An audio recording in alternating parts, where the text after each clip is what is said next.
அப்புறம் ஆளாளுக்கு அங்க போயிட்டு இங்க போயிட்டு புலம்பி தள்ளிக்கிட்டு இருக்கிறீங்க. இது எப்படி இருக்கு தெரியுமா? எனக்கு பயம் இல்ல, எனக்கு பயம் இல்ல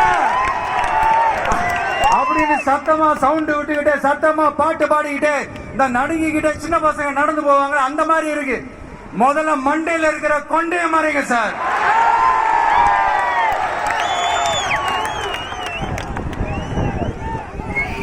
சும்மா மாறு வேஷத்துல மறு வச்சுக்கிட்டு மீடியா ஆளு ரேடியோ ஆளுன்னு இவங்க ஆளுங்களை மாத்தி மாத்தி அனுப்பிக்கிட்டு இதெல்லாம் என்ன மக்களுக்கு தெரியாதுன்னு நினைச்சிட்டு இருக்கீங்களா? மக்கள் எல்லாத்தையும் உன்னிப்பா கவனிச்சிட்டு இருக்காங்க. அதனாலதான் சொல்றேன், உங்களுக்கு நீங்க கொள்ளை அடிச்சு வச்சிருக்கிற காசு தான் துணை. ஆனா எனக்கு என் மேல எல்லையில்லா பாசம் வச்சிருக்கிற இந்த மாசு தான் துணை.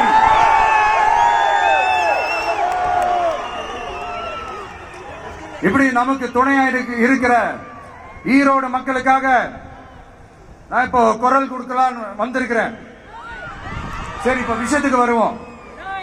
பெரியார் அவர்கள் கிட்ட இருந்த அந்த செல்வாக்கையும் அந்த பதவிகளையும் அந்த பவரையும் வச்சுக்கிட்டு அவர் என்ன சொன்னார் தெரியுமா? இவ்வளவு செல்வாக்கு, இவ்வளவு பதவிகள், இவ்வளவு பவர் இருந்தோம் நான் ஒரு 5 பைசா காசு சம்பாதிச்சிருப்பேனா? எனக்கோ இல்ல என் குடும்பத்துக்கோ பட்டங்கள் வேணும், பதவி வேணும்னு ஏதாவது கேட்டிருப்பானா? இல்ல ஏதாவது லாபம் பார்த்திருப்பானா? இல்ல எதுக்காவது ஆசைப்பட்டு இருப்பானா? ஆனா அவரு பேரை சொல்லிக்கிட்டு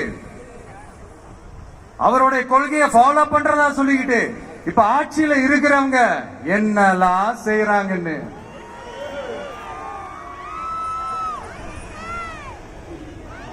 அதனாலதான் சொல்றோம், பெரியார் பேரை சொல்லிக்கிட்டு தயவு செஞ்சு கொள்ளையடிக்காதீங்கயா, தயவு செஞ்சு கொள்ளையடிக்காதீங்க. அவரு பேரை சொல்லிக்கிட்டு பெரியார் பேரை சொல்லி கொள்ளையடிக்கிற இவங்க தான் நம்மளுடைய அரசியல் எதிரி. மக்களை நீங்க சொல்லுங்க, நம்மளுடைய அரசியல் எதிரி யாரு? நம்மளுடைய கொள்கை எதிரி யாரு? ரிப்பீட், நம்மளுடைய அரசியல் எதிரி யாரு? நம்மளுடைய கொள்கை எதிரி யாரு? உங்களுக்கு புரியுதுல்ல? எனக்கு அது போதும்யா. எதுவுமே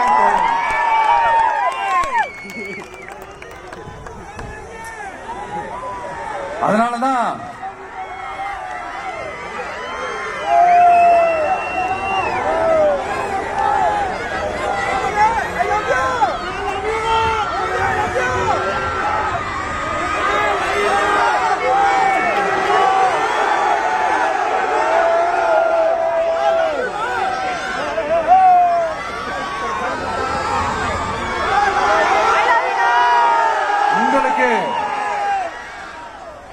நம்மளை பத்தி நம்ம அரசியலோட நீங்க எல்லாரும் என்னோட அரசியலோட கனெக்டடா இருக்கீங்கன்றது ரொம்ப தெளிவா தெரியுது.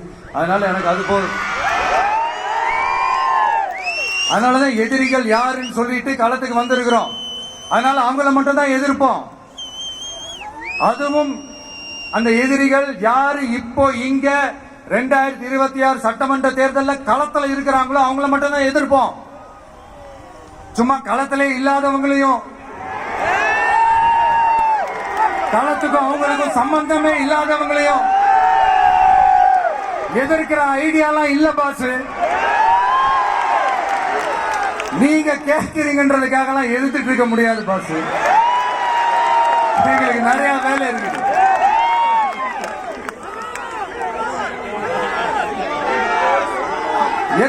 எத்தனை பொய்யான வாக்குறுதிகள். வந்த உடனே நீட்டை ரத்து செய்வோம், கல்வி கடனை ரத்து செய்வோம், கேஸ் சிலிண்டருக்கு மானியமா 100 ரூபாய் தருவோம், என்னெல்லாம் அடிச்சு விட்டுட்டு இன்னி வரைக்கும் கேக்குறேன், இதெல்லாம் சொன்னாங்களே செஞ்சாங்களா? இங்க எப்பவுமே இப்படிதான், சொல்றது ஒண்ணு செய்யறது ஒண்ணு. திமுகவும் பிரச்சனைகளும் ஃபெவிகால் போட்டு ஓட்டின ஃப்ரெண்ட்ஸ் மாதிரி ஒன்னில இருந்து ஒன்ன பிரிக்கவே முடியாது. இப்போ ஈரோடு பகுதியில் இருக்கிற பிரச்சனையை பத்தி பேசுவோம்.